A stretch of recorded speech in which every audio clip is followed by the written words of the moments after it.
So Team USA, in my opinion, really struggled in this game against France. I'm not surprised because France plays a lot of speed. They have a lot of athleticism. They made it very difficult for Team USA. The first half was ugly basketball. Neither team could score efficiently. You saw both teams get to 25 points by the first half.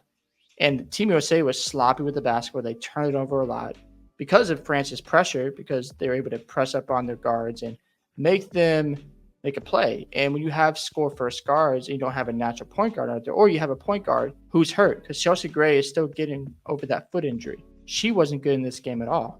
They had her in the game for way too long. Sabrina Ionescu should have been out there sooner. She didn't come into the game until I think it was like a minute left in the third quarter, and she played the rest of the game. And Chelsea Gray, she just didn't have it today. And I'm not going to be completely mad at her.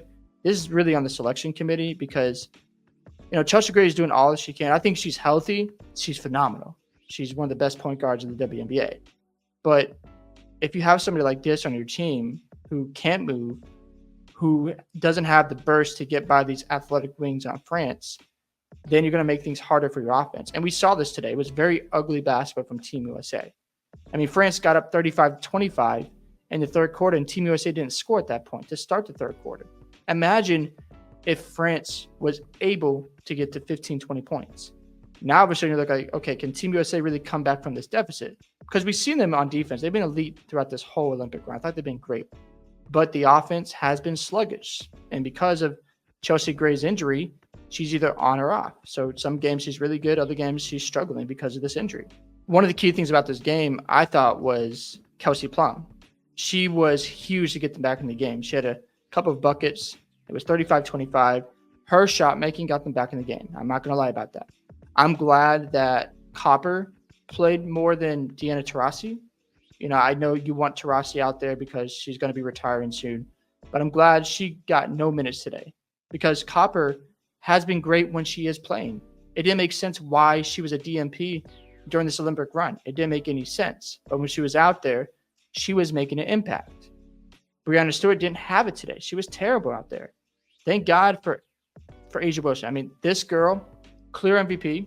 She deserved it for the Olympics. She's going to win the MVP in the WNBA. And I think if she gets a third title for the Aces, she's going to be part of some really awesome conversations.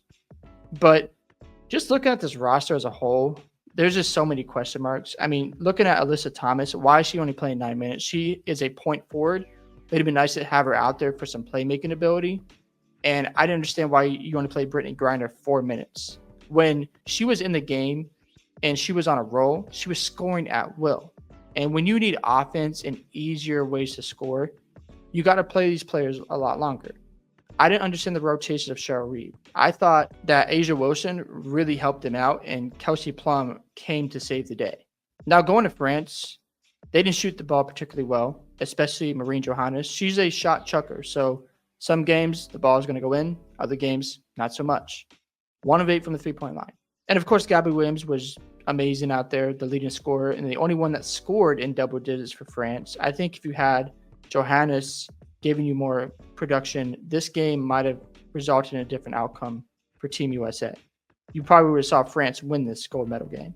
I think Leon Latkins is a solid player, and when she gets to the Connecticut Sun next year, she's going to be a major problem. A really good role player, I think, because she's great on the defensive side of the ball. She can really lock up and make it hard for her opponents. And the crazy part is Team USA was extremely fortunate here because they decided to play favoritism over picking the best roster for this Olympic run.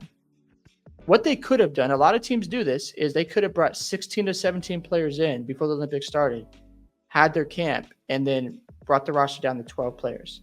That's what the men's side do. They bring in 16, 17 guys. And like, okay, we're going to cut 5 and bring our best 12. You have a Chelsea Gray out there who can barely move. It's obviously still recovering from a foot injury. You bring an injured point guard to this event, and you think it's going to be okay. Look at what the men's basketball team did when Kawhi Leonard got hurt. They sent him home immediately and replaced him with Derek White. They didn't mess around with that. They said, you know what? We need a healthy roster out in the basketball court because we recognize we got some tough opponents in front of us. If France had actually won this game today, the amount of backlash that this selection committee would have got and Cheryl Reeve would have got, I mean, they already deserve backlash because this roster isn't that good to me. They're a B or C team. I know they waltz through the entire Olympics. But this game should show you this is why you need to construct your roster properly. When you're looking at who should have been replaced for Team USA, Jewel Lloyd for Ariel Atkins, Kelsey Plum for Skylar Diggins because you need a backup point guard, Chelsea Gray for Caitlin Clark because Chelsea Gray is hurt, and Diana Taurasi for Angel Reese because Angel Reese is going to dominate the backboard. Yeah, she might get a lot of offensive rebounds, not make her shots, but she's going to create extra possessions for Team USA. And Team USA has a size advantage. Who has more energy, who can be a spark plug for Team USA, and she's out there hustling, inspiring her team. That only helps Team USA build momentum. And of course, Caitlin Clark's playmaking is going to open up many opportunities for Stewart and Asia Wilson. She might not be shooting the ball very well, but if she's going to get you 15 assists a night, then it's going to be game over for the other teams. And I just hope the selection committee has learned their lesson. When you decide to go for the popular players over a talented roster, this is what you get. And again, France is going to be better. So if they're in the same situation in 2028 and you're trying to figure out your roster and you're going, you know what? Let's go for the women who are the most popular because we want to please them. That is going to backfire. Hope you guys enjoyed this video today. I'd love to hear your thoughts on the USA versus France game. Do you think the women's team barely escaped and they should have picked a better roster? Don't forget to like and subscribe to the channel, and I'll see you in the next one.